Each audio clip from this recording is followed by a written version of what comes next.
So, anyway, okay, so we have 1974. I promise it goes faster from 1974. And again, if you have questions, just ask me. So 1974, it's very successful. We get up to, I was all the way up to 1976 already. Right, 1976, now we're selling this stuff in the U.S. Now, when this stuff was originally marketed, besides the little strawberry shop there in San Francisco, there weren't really many, actually Sanrio stores per se in the U.S., but if you remember, I said he had that partnership years before with the Hallmark company, with Mr. Hall. He had a deal in the U.S. with Hallmark, and that was where a lot of these products were originally sold, because there were a lot of things like pencils, notepads, pencil bags, that kind of stuff. Anyway, so a lot of that was sold in Hallmark. Also, Toys R Us. So that was the kind of places that you could expect to purchase your fine Sanrio character goods at that time. But it was just super popular. It was really taking off in Japan. It was really taking off in the U.S. So the popularity was increasing. For several years, that held true in Japan and in the U.S. It wasn't really sold in a lot of other countries except in Asia. And of course, they've had a very bad problem in Asia with bootlegging, as you can imagine. But the popularity really was increasing like all through the late 70s into the early 80s and the mid 80s, and then there was kind of this period where it just kind of fell away. I don't know how else to put it. The popularity had just declined, and to some degree, I think it was maybe they weren't quite keeping up with the times or something, because really it was a lot of those kids that had their Hello Kitty and Sanrio character goods back in the mid-70s and late 70s and into the 80s. Well, then they just kind of grew up. They grew out of it. They weren't interested in Hello Kitty anymore, and it was just kind of like a fad or something, and it just kind of died away, sadly, I know. Don't worry, it gets better. So then sometime about maybe 10 years later, so we're now maybe in the mid-90s. See, I told you it would go a lot faster. Anyway, so we get into like the mid-90s or so, and suddenly it's creeping back into the culture. Now, in Japan, to be fair, it never really went away, but it did have, somewhat of a downturn in popularity there as well. But what I really think happened around that time was, now you've had a period of about 20 years have passed since Hello Kitty originally came out. So then what you have is, you have a lot of adults, a lot of women that are, probably in their late 20s by this point, late 20s or 30 years old or so, and they have kids. So now that they have kids, we have what I like to call the nostalgia factor. So you have all these women that were like, oh, I had my little Hello Kitty and my little twin star stuff when I was a kid, and now I have my baby, little Sally. And little Sally would like to have, Hello Kitty and My Melody and whatever. So suddenly it's like it's creeping back in, and the parents are buying it, the moms, I should say. And it started growing exponentially. I mean, I started noticing Hello Kitty again around that time as well. And I started getting that nostalgic feeling like, oh, I remember Hello Kitty. I used to love Hello Kitty when I was a little girl. Oh, look at these little cute Hello Kitty things, and these, and these. And we know where it went from there. It got really bad, right?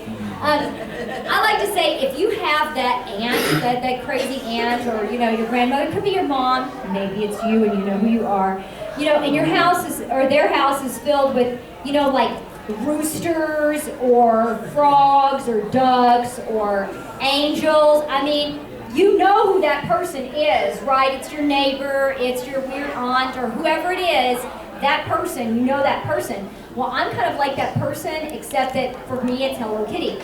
And it kind of has this snowball effect that I start going, oh, look, there's Hello Kitty, and there's Hello Kitty, and then other people in the meantime were like, what could we get for Tiffany? I know, let's get her something with Hello Kitty.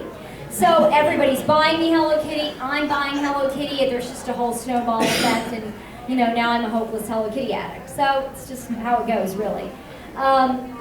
So this is progressing through like the late 90s into the early 2000s, and there was a pivotal point for me in all of this, and that was in 2003. because the editor of its sadly now defunct Anime Insider magazine, Anime Insider. I know. I loved Anime Insider. Anyway, one of the editors for Anime Insider learned about my Hello Kitty bathroom from my husband. And she got the idea this would be a great feature for their magazine. Is, Tiffany, let's send a photographer to your house to take pictures of you in your Hello Kitty bathroom. So I said, okay, why not? Let's do it. Sure, okay. But immediately I began thinking, I need more stuff. Absolutely. Because I'm thinking, you know, if you see an article in a magazine and it's some crazy woman who has a whole bunch of Hello Kitty stuff in her bathroom, it can't be like, oh, there's a towel and a soap dish. That's nice. You know, I mean, I had more than that, but you know, I needed more. There had to be more. I mean, there really needed to be much, much more.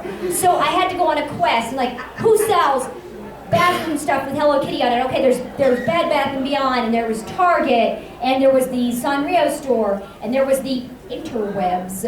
So, you know, I was on a quest, and I was buying stuff, and I was filling up the bathroom. There was a, you know, toilet brush, and there was a lotion dispenser, and so the tissue box, and I'm doing very well. And this is about 9 years ago, a little over 9 years ago. And a friend of mine said, Tiffany, what will you wear for this photo shoot? And I said, I don't know what I'm going to wear, because believe it or not, I did not have an incredibly expensive Hello Kitty wardrobe. At that time, it was a little bit more difficult to come across your Hello Kitty clothing goods. And she said, well, surely if this is a photo shoot in your bathroom, that what you should be wearing is a bathrobe. And I said, oh, wow, that's a great idea, but I don't have a Hello Kitty bathrobe. And she said, well, this is what you should do. You contact the public relations department at Sanrio, you tell them who you are, you tell them about this photo shoot, and they'll send you a Hello Kitty bathrobe. And I said, really? You think they'll do that? Will they do that?